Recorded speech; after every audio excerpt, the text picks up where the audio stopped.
Assalamualaikum warahmatullahi wabarakatuh. Perkenalkan, nama saya Cindy Putra Kusuma dengan NIM 227 dari jurusan Ilmu Komunikasi Universitas Muhammadiyah Angkatan 2007. Pada kesempatan kali ini saya akan mempresentasikan materi dari mata kuliah Public Speaking yang telah saya dan mahasiswa semester 3 jurusan Ilmu Komunikasi Universitas Muhammadiyah Surakarta yang telah menempuh pembelajaran pada mata kuliah Public Speaking Ilmu Komunikasi Universitas Muhammadiyah Surakarta. Pada kesempatan kali ini saya akan mempresentasikan materi yang berjudul tentang apakah public speaking itu penting. Selanjutnya saya juga akan mempelajari dan mempresentasikan tentang definisi ilmu komunikasi dan public speaking itu sendiri. Definisi ilmu komunikasi menurut Karl Eichhorn, ilmu komunikasi adalah upaya yang sistematis untuk merumuskan secara tegas asas-asas penyampaian informasi serta pembentukan pendapat dan sikap. Setiap proses komunikasi memiliki unsur-unsur antara lain sumber bacaan, saluran, dan penerimaan. Selain itu juga masih terdapat 3 unsur pengaruh, yaitu selain itu masih terdapat unsur pengaruh atau efek dan umpan balik atau feedback. Komunikasi juga memiliki 3 tindakan, yaitu membentuk, menyampaikan, dan menerima pesan. Definisi public speaking sendiri, apakah itu? Istilah public speaking bermula dari para ahli retorika yang mengartikannya sebagai seni ataupun keahlian berbicara atau berpidato, di mana istilah tersebut sudah berkembang sejak abad sebelum Masehi. Namun pengertian public speaking ini sendiri belum mendapatkan istilah yang cukup tepat dalam bahasa Indonesia, sehingga pada umumnya kita sering mengenal istilah ini dengan sebutan public speaking. Kemudian di sini saya akan memberikan pelajaran mengenai karakteristik public speaking. Yang pertama, public speaking tersebut bersifat formal dan informal. Jadi, public speaking menyesuaikan tempat, waktu, dan audiens. Jika tempat kita berada pada lingkungan yang mengharuskan kita untuk bersikap formal, jadi seorang pembawa acara akan melakukan public speaking secara formal. Dan juga pada audiens, jika audiens kita adalah seorang ibu pejabat atau bapak pejabat atau dalam lingkup suatu acara resmi, berarti memberikan jadi kita akan memberikan materi dan penyampaian secara formal kepada audiens yang akan datang pada acara tersebut. Sedangkan jika public speaking ini bersifat informal, maka kita akan melakukan public speaking secara santai ataupun audiens kita adalah anak-anak atau remaja. Yang kedua adalah public speaking sebagai tempat penyampaian ide. Salah satu tempat yang bertujuan untuk menyampaikan pesan dan pendapat yang disampaikan oleh pembicara baik pesan verbal ataupun pesan verbal. Yang ketiga adalah selalu direncanakan.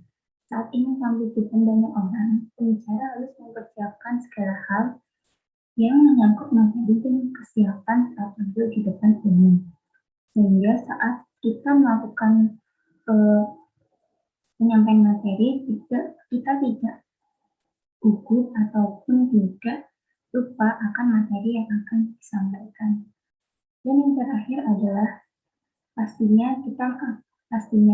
memiliki audiens, karena setiap public speaking, setiap penyampaian pesan di depan banyak orang atau di depan umum pasti akan mempunyai audiens untuk seorang pembicara ini mendapatkan feedback dari audiens, yaitu sekelompok orang yang berkumpul untuk mendengarkan pembicara.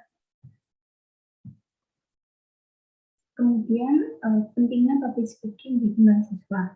Alasan pertama, mengapa mahasiswa harus belajar public speaking, baik itu di pesta pernikahan, konferensi, atau dalam presentasi teman kerja, akan ada saatnya mahasiswa harus belajar depan banyak orang. Mahasiswa mungkin perlu menggunakan keterampilan berbicara di depan umum untuk dunia profesional, terutama saat mahasiswa itu menempuh atau bekerja di dunia bisnis. Karena pentingnya public speaking ini membuat kita menjadi lebih percaya diri untuk mencapai tujuan kita di masa depan. Public speaking ini bisa menjadi acuan bagaimana kita bisa sukses untuk di masa depan. Kemudian manfaat dari public speaking bagi organisasi mahasiswa. Satu, yang pertama adalah cara untuk meningkatkan kepercayaan diri. Memiliki rasa percaya diri yang pada dasarnya adalah sesuatu yang amat penting untuk dicapai. Saat melakukan public speaking, hal itu membuat kita merasa menjadi lebih percaya diri dengan pesan yang akan kita sampaikan. Dan juga kalau misal kita lagi public speaking di depan umum, juga menjadikan kita menjadi lebih percaya diri tampil di depan banyak orang, sehingga dapat menimbulkan efek percaya diri pada diri kita sendiri. Yang kedua, meningkatkan kualitas dan value yang dimiliki. Memiliki skill public speaking bagi mahasiswa juga akan bisa didapatkan dalam rangka meningkatkan kualitas atau value yang dimiliki secara maksimal. Secara pengalaman yang saya dapatkan setelah saya melakukan dan mengikuti organisasi kemahasiswaan ini, kebetulan dapat melatih kepercayaan diri untuk melakukan public speaking, melakukan penyampaian materi, penyampaian ide, penyampaian pendapat kepada orang lain. Walaupun masih terbilang sedikit cukup, tidak banyak orang, masih 5-4 orang, tapi dapat membuat saya menjadi lebih percaya diri untuk menyampaikan materi, mendapatkan pendapat tentang pendapat yang mungkin saya tidak setuju atau mungkin saya setuju dengan ide-ide dari sebuah organisasi tersebut. Kemudian dalam mata kuliah public speaking ini, apa sih yang kita pelajari, apa yang telah kami pelajari? Yang pertama adalah definisi public speaking itu sendiri. Pada pertemuan pertama, kita akan mempelajari tentang definisi public speaking dari berbagai penelitian, berbagai ilmuwan. Jadi kita dapat mengetahui apa yang dimaksud dengan public speaking itu sendiri. Yang kedua, tips melakukan public speaking. Pada penelitian mata kuliah public speaking ini akan dijabarkan tentang tips dan trik melakukan public speaking. Yang ketiga adalah praktik public speaking ini sendiri. Mahasiswa ilmu komunikasi dengan mata kuliah public speaking jurusan ilmu komunikasi semester 3 melakukan dan diberi tugas untuk membuat sebuah video di mana seorang mahasiswa melakukan dan mengadakan public speaking di depan umum ataupun di depan alat komunikasi. Kemudian manfaat public speaking untuk masa depan. Yang pertama, kepercayaan diri yang meningkat. Karena dengan public speaking ini kita dapat berbicara dengan umum, membuat kita menjadi lebih percaya diri untuk menyampaikan ide dan argumen kepada banyak orang.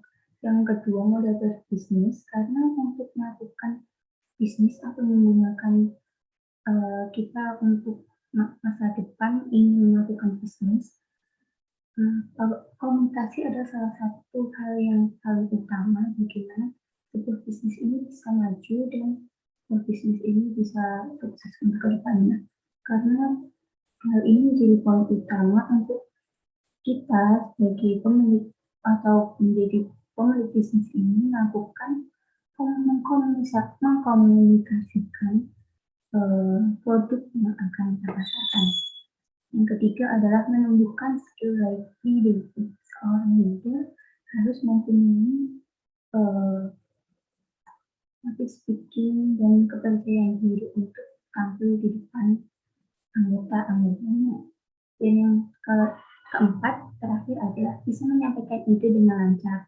Seperti yang sudah dijelaskan, melakukan public speaking itu dengan di depan banyak orang harus melakukan penyampaian dengan lancar dan tidak gugup ataupun grogi, karena itu bisa menjadi salah satu hal yang berdampak bagaimana audiens dapat memahami ide yang telah disampaikan. Yang kedelapan adalah tips public speaking menjadi benar. Yang pertama adalah melakukan persiapan yang matang sebelum melakukan presentasi atau menyampaikan materi depan umum. Kita seharusnya melakukan persiapan dulu tentang materi yang akan kita siapkan, mulai dari materi, dari kita sendiri, dari diri sendiri, bagaimana kita mempersiapkan diri untuk melakukan presentasi, melakukan penyampaian materi di depan umum. Yang kedua adalah memberikan impresi baik pada titik pertama. Jadi kita melakukan impresi pada diri kita sendiri untuk memberikan kesan baik kepada diri kita sehingga kita dapat lebih baik untuk mempresentasikan informasi dan pesan yang akan disampaikan. Yang ketiga adalah ciptakan gestur tubuh yang baik, di mana saat melakukan presentasi kita tidak boleh melakukan gestur yang kurang baik ditonton karena bisa membuat audiens menjadi lebih tidak ingin menonton atau mendengarkan pesan yang akan disampaikan oleh pembicara, seperti melakukan garuk-garuk kepala, melakukan diam berdiri di tempat. Seharusnya ciptakan gestur tubuh yang baik seperti sikap siap dan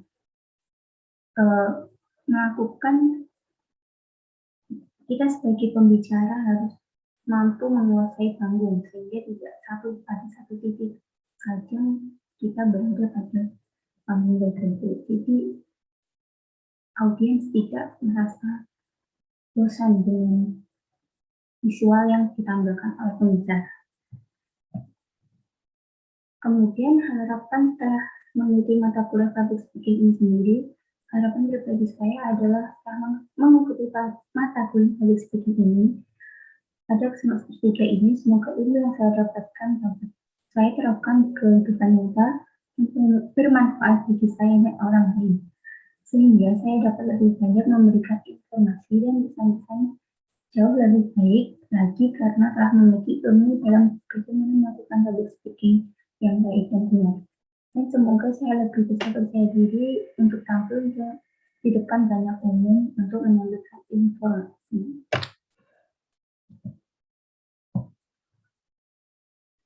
Terima kasih dan sampai jumpa.